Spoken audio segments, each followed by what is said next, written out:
series and the other series in the East where it looks like they each have a chance to kind of wrap up pretty quickly. Do you guys feel a need to keep track with that?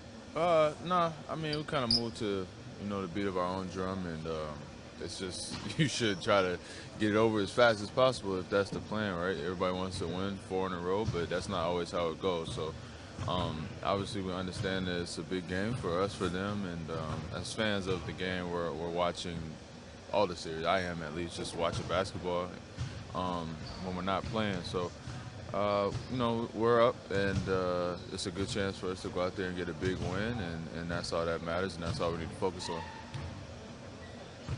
Is this as good as you guys have played, given how uneven your lineups have been so often this year, but defensively, you held the team to 40 or under for 3 straight games now? Yeah, we've been pretty locked in on the defensive end, and they've guarded us pretty well too, so give them credit for that. But throughout the season, ups and downs, and just trying to get up for games and trying to stay motivated, and we had a lot of lapses and injuries and different lineup changes, but I think we've been playing consistent basketball for a little bit, and being able to stay locked in, staying engaged, and staying in tune defensively is helped us have some success for sure. For you, do you just feel like it's a matter of shots falling, or are you happy with the looks you've been getting personally? Yeah, I'm happy. I mean, we're winning 2-1, so personal play is not really an issue for me. Obviously, I know I want to play great. I want to play perfect. I want to have 50 points and 20 assists, but it's hasn't happened that way, and I feel like I feel like I'm getting some pretty good looks. I mean, I missed 2 wide open layups last game, two more wide open threes. So just got to keep shooting the same shots, and they'll fall eventually. But as long as we're winning, I don't really care. I'll have a bad game, and if we win, it doesn't matter to me. Move on to the next one. There's been a little bit of dips in the 3 games with the bench unit. Is it just a little bit coincidental, or is it just a matchup issue that's giving you some problems? Probably a little bit of both. I mean, I don't know. Give them credit again. I haven't really delved into why exactly it's like that. I think that there's some drop off as there probably should be from our starting 5, which is probably one of the best 5-man units I've seen in a while. And there's going to be some drop off, and it's our job to minimize that and play a little better and understand that we gotta help those guys out. So, like I said, we can continue to play better, and we will. And there are going to be big games coming up for us where we need to play well. But as long as we're winning and heading in the right direction, I think that those are things we could fix along the way. So it's not going to be perfect, but we just gotta kind of hold the fort down a little bit when we're out there a little bit better, and I think that we can do that. But as a level of energy and effort on the defense, has that had any impact on the offensive side? Maybe some of those shots are a little short and rushed, but that's the name of the game this time of the year. So as long as we're getting stops, I like our chances, and we'll have enough talent and schemes and sets to put the ball in the hoop when we need to. But one thing we can't compromise is our defensive energy and intensity. So as long as we keep that up, I think we'll be in good shape.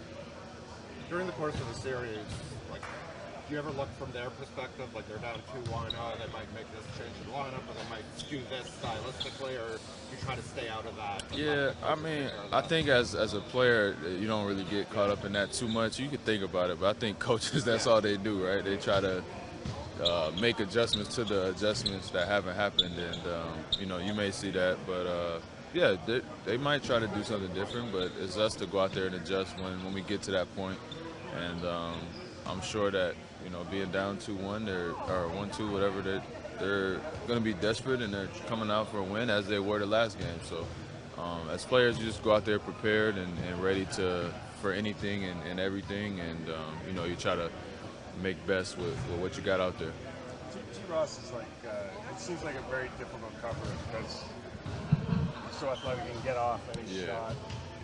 When you look at the looks he was getting, was the defense there? Was he just making shots that guys like him can make? Yeah, I think he got a couple open ones, but for the most part, I think we guard him pretty well. He's not a guy that really can be guarded with one guy, and he's not a guy that you can really contest.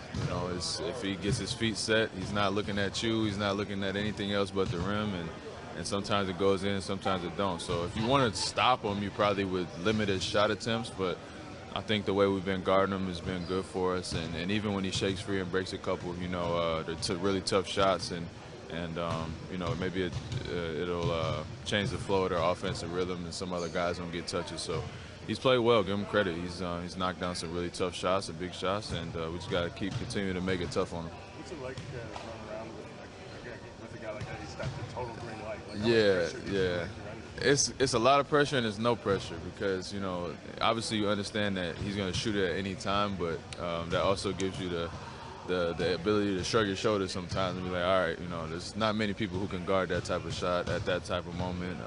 He had one on Kyle where he came out and kicked his leg out, and nobody in the NBA would shoot that shot but T. Ross, and it almost went in, but it didn't. So sometimes you just laugh and smile and run back the other way, and other times, you got to make sure you're locked into the game plan to take away some of his looks and to make it hard on him. At this time of year, not that you're not a vet yourself, obviously, but how important is it to have that veteran leadership at that position? Very important, man. To get guys in places, to make sure we're executing at the right time, especially down the stretch. We're still trying to get better and do better at that.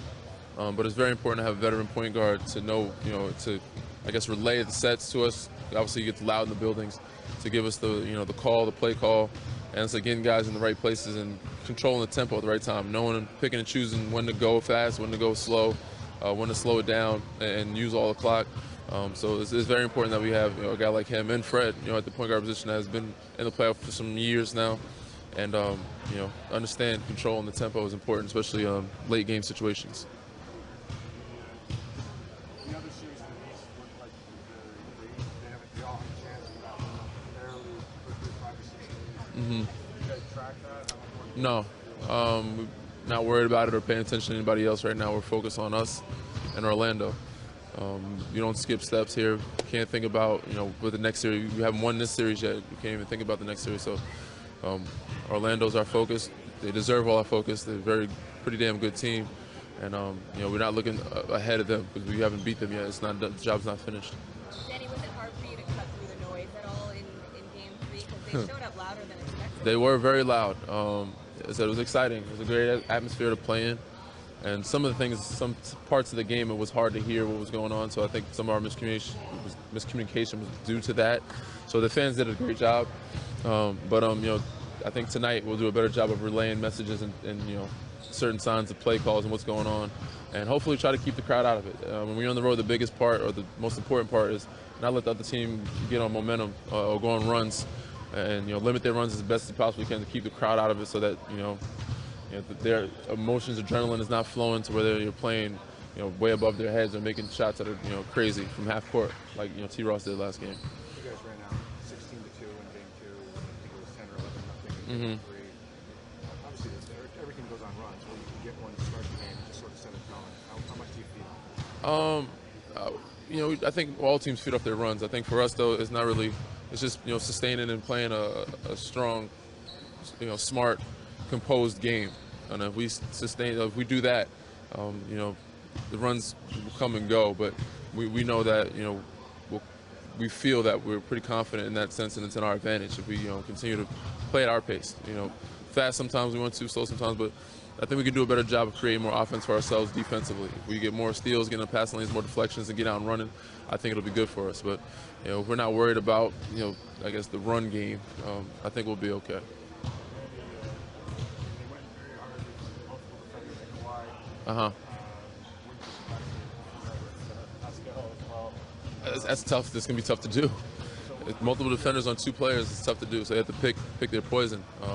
But go ahead, continue. Sorry. So, you go into what kind of opportunities could be present for you if that's what they're good? For everybody. If they're doubling, one guy, there's opportunities. If they're doubling 2 guys, there's a lot of opportunities. Now there's a lot of scrambling. There's a lot of open people. You just got to be smart, make the right play, and find guys. And I think those guys are very capable of doing so. So we'll see how it goes tonight. Obviously, we got to adapt and adjust and in-game adjustments. So we don't know how they're going to guard us yet. But regardless of that, we still have to be ourselves and move the ball and find each other and continue to play good basketball. Last couple questions, Danny, you guys have played at a high level and sustained the energy and effort on the defensive side. If any, has that impacted the offensive ability of the play? We try to. first of all, they're a great rebounding team, so we got to finish off our defense better with rebounding and boxing them out. And I think we did a better job in the last 2 games of doing so. Obviously, always room for improvement, but we want to be some more active, more aggressive, getting in the passing lanes and making them make more plays, like getting more turnovers, more deflections, and so we can get out and run offensively to where we get some more open opportunities, more open looks, easy baskets. About to get a practice started and see what we got to do for Game 4. Well, when you look at the film from Game 3, you were coming very aggressively. What do you need to do to adjust? Just in some of those quarters, fourth quarter, being up 10 points, just seeing if we could execute a little bit better, get into our stuff well. Some of the plays that we were trying to draw up, two guys, 3 guys knew, but all 5 needs to know at that point. And just really come out with the same aggressiveness on the defensive end. We're going to be on the road, and that's it. Why, when a team's down 2-1 and at home, they're going to be desperate. How do you prepare for desperation? How do you try to match desperation when you're not in the situation that they're in? We are. We want to win the game. Feel like we're trying to approach every game the same way and try to win. So I don't think it's a different situation. Both teams are going to try to go out there and win the game. Sorry if I missed this before I jumped in, but are you feeling better? How are you Yeah, I'm feeling good, feeling better. How did you make sure that you were going to feel healthy? What have you been doing the last couple of days? Just hydrating, but I felt good enough last game, and so I'm just approaching each day differently, and I'm just feeling better. Was it your energy level that got zapped, or what was the effect? Just some flu-like symptoms, but it doesn't mean anything. It's no excuses over here. That's why I really didn't say nothing about it. Do you feel like Pascal's capable after seeing what he did last game? That now you've seen him enough, he's at the point where he can do that on a nightly basis, or something? Maybe not quite as good, but have games like that. Yeah, he's been doing it already in the series. You've seen him do it throughout the whole season. So, yes, I do think so.